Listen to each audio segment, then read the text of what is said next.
वो सीट है जहां से कांशीराम संसद पहुंचे तो बाद में इटावा सपा के गढ़ में तब्दील हो गया।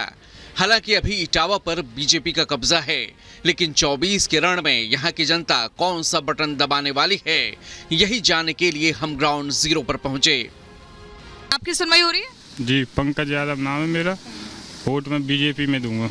इस गांव में कितनी जातियां रहती हैं एक साथ? यादव, जाटव और भी हैं।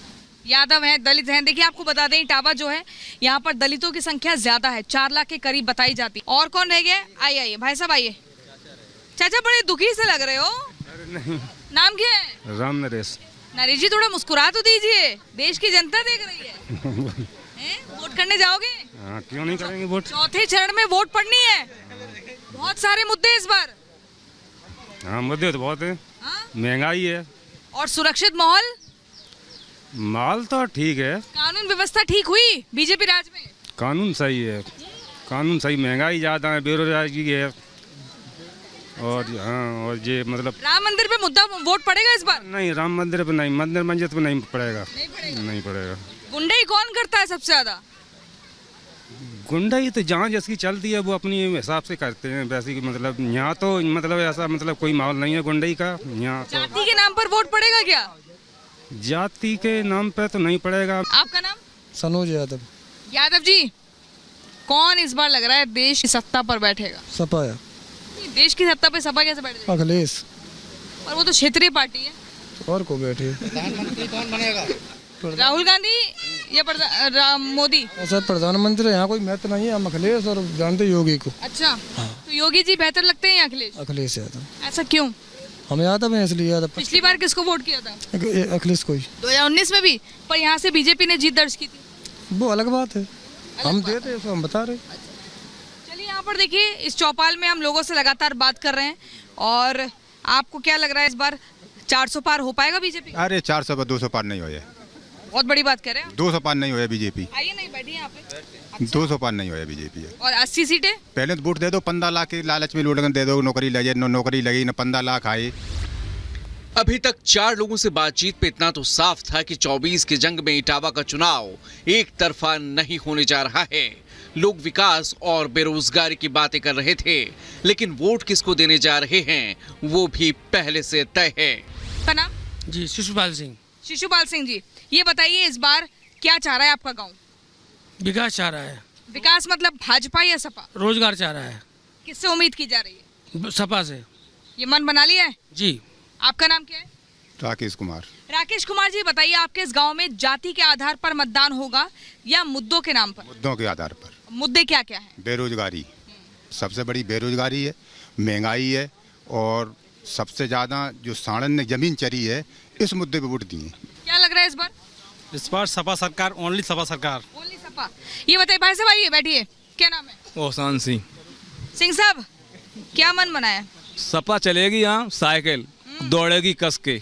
अभी तो कठेरिया साहब हैं। चाहे कोई हो, यहाँ साइकिल के अलावा कोई नहीं मिलेगा किसी। अच्छा, उनकी धर्मपत्नी भी हर बार निर्दलीय खड़ी हो जाती है, फिर नामांकन वापस ले लेती है। चाहे कुछ भी हो, यहाँ तो सपा चलेगी।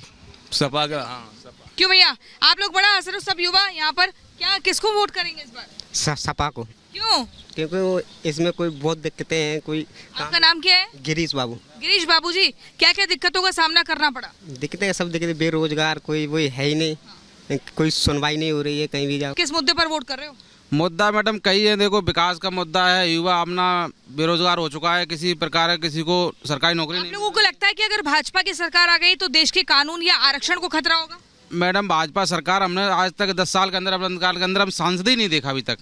नहीं देखा? नहीं, यहाँ पर कभी नहीं आए? कभी नहीं आए। हमारे यहाँ प्रत्याशी सपा के आते हैं, सपा के प्रत्याशी अच्छे हैं, युवा है। फिर आप किस मुद्दे पर आपने अब तक वोट किया? मैडम, विकास भी किया था। आपने किया क्यों फिर जब आए नहीं? नहीं आए नहीं, अजमाता तो हर कोई है मैडम किसी को। आपने एक्सपेरिमेंट किया। आपका नाम? अंकित यादव। अंकित, क्या मन बना रहे हो? सपा को जिताएंगे। 2024 के महासंग्राम में आधी आबादी को एक खास वोट बैंक के तौर पर देखा जा रहा है। हमने भी उनसे बात की, सुनिए वो क्या कह रही हैं। इन महिलाओं से बात करते हैं। देश की आधी आबादी है और भाजपा की बात करें तो 33% कोटे की भी बात करी है। किस पार्टी पर ज्यादा भरोसा बन रहा है? सपा पे। सपा पे, इसलिए आपने हरी साड़ी भी पहनी? और क्या। अच्छा, क्या करती है अभी? खेती बाड़ी? हाँ, खेती बाड़ी कर रहे हैं। अच्छा, देश की राजनीति में दिलचस्पी है? बिल्कुल हाँ। सांसद जी को कभी यहाँ देखा है? ना हमने काऊ को नहीं देखो, हम तो यही देखा थे सफाई वाले जो आते और तो कोई नहीं आते। अच्छा, सपा वाले क्या कहते हैं आकर? इले कहा तो कहा जाई कहा तो उनकी सरकार बन जाए तो फायदा ही फायदा है, मोदी की सरकार में तो बर्बादी है। अच्छा, अब भाई बताओ कि मोदी की सरकार में बर्बादी कैसे और सपा से फायदा कैसे? सपा तो नौकरी है, रोजगार है, सब कुछ है। मोदी तो क्या है, कुछ भी नहीं। मोदी तो महंगाई बढ़ाए रहो, मार रहो जनता को। मोदी कह रहे हैं हमारी मातृशक्ति को हम प्रणाम कर रहे हैं, महिलाओं को सुरक्षित माहौल देना है। के खाली नाम, कुछ नहीं है। और फिर काम के कौन है? काम के तो अखिलेश भैया। आपकी पड़ोसन है, वो कौन है? वो भी बोल रही है कुछ। आइए थोड़ा आगे आइए। क्या नाम है? बोल रही मनोरमा देवी। देवी जी, किस पर मन बैठ रहा है? अखिलेश भैया।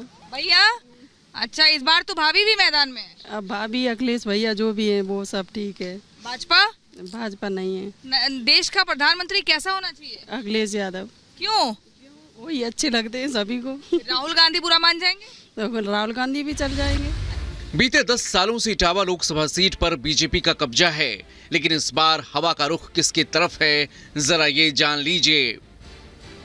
Bureau report, Republic Bharat. हर बार जो है ना वोट परसेंटेज कम हो रहा है, वोट प्रतिशत, पहला चरण हो, दूसरा चरण हो, तीसरा हो, गिर रहा है। आपको क्या लगता है ये नुकसान किसको देगा? नुकसान तो नहीं बता सकते हैं, लेकिन वोट जो है केवल मुद्दों पर होना चाहिए।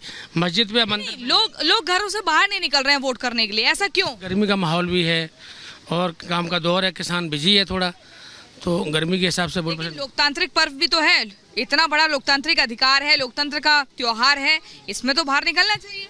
नहीं निकलना चाहिए, लेकिन अब इसका नुकसान आपको लगता है कि किसी पार्टी को होगा? ऐसा तो नहीं समझ सकते। भैया आप आइए, आप क्या कर रहे हो? पढ़ते हैं। पढ़ते हो? क्या पढ़ रहे हो? हाई स्कूल इंटर हो गई। हो गई हाई स्कूल इंटर हो गया, अभी क्या मन बनाया? मन क्या बनाया, अखिलेश को जिताना है। अच्छा, और क्या? किसको भगाना है? भाजपा को भगाना है। क्यों भगाने में लगे हो? अरे इसलिए भगाने में लगे, पढ़ाई लिखाई सब बेकार है, कोई नौकरी नहीं, कोई कुछ नहीं, सब पढ़े लिखे और ना पढ़े सब बराबर है। हाथी की चाल कैसी चल रही है? हाथी की चाल बिल्कुल नॉर्मल है। सुस्त है बिल्कुल। अब तो बहन जी ने भतीजे को भी हटा दिया, तो क्या हो गया?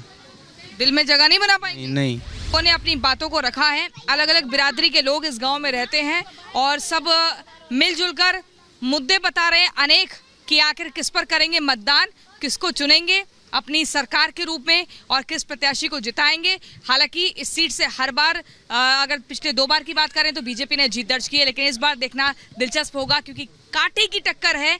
कौन जीतता है, कौन धराशायी होता है, इसका इंतजार हमें 4 जून तक करना होगा। इस चुनावी चौपाल में फिलहाल इतना ही।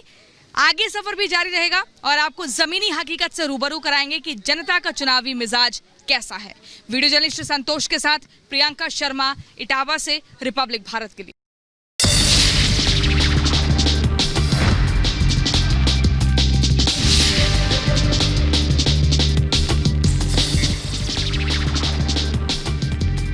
दक्षिणी गाजा में इजराइल का हमला लगातार जारी। इजरायली हमले में कई फिलिस्तीनी बच्चे हुए जख्मी, बच्चों को गंभीर हालत में अस्पताल में कराया गया भर्ती।